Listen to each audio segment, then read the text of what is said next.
A judge is expected to decide if Governor Whitmer has the authority to act alone in determining when her executive orders expire. Barton Dieters has a look at what the decision could look like.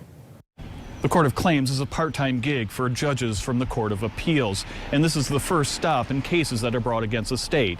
And here we have the state acting not only as the defendant, but as the plaintiff. The attorneys squared off today in a high-stakes battle over who should be in control during the pandemic. There need to be reasonable limitations on the exercise of those emergency powers, lest they become too broad and lest the constitutional distinctions between the executive and legislative branches be lost. States across the country have granted the legislatures have granted the governor broad police powers to respond in crises like this. The governor's attorney argued that the law makes it clear that as long as there's an emergency, the laws grant her the power. And that's, I think, part of the absurdity here, Your Honor. There's no dispute that a disaster and emergency exists, yet the legislature withheld. The judge honed in on this argument. From your perspective, the governor could declare a state of emergency for an entire term of office, and there would be nothing that the legislature could do about it if they disagreed.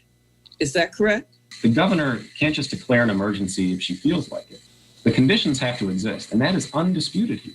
Whitmer's attorney said the court would have to determine that there's not actually an emergency, and the legislature would have to act to change the law. The judge was not a fan of this argument. That is probably the worst argument you have. Just real honestly, that one's just not going to go very far with me. The GOP says the executive order violates the separation of powers, a basic tenet of American governance. And with that, this session of the Court of Claims will conclude. You will obviously get something in writing, which will certainly not be the last word. It'll be on its way to my big bosses, the Supreme Court. But thank you very much, gentlemen. As soon as a decision is made, we'll let you know here and at woodtv.com. Reporting from home, Barton Dieters, News 8.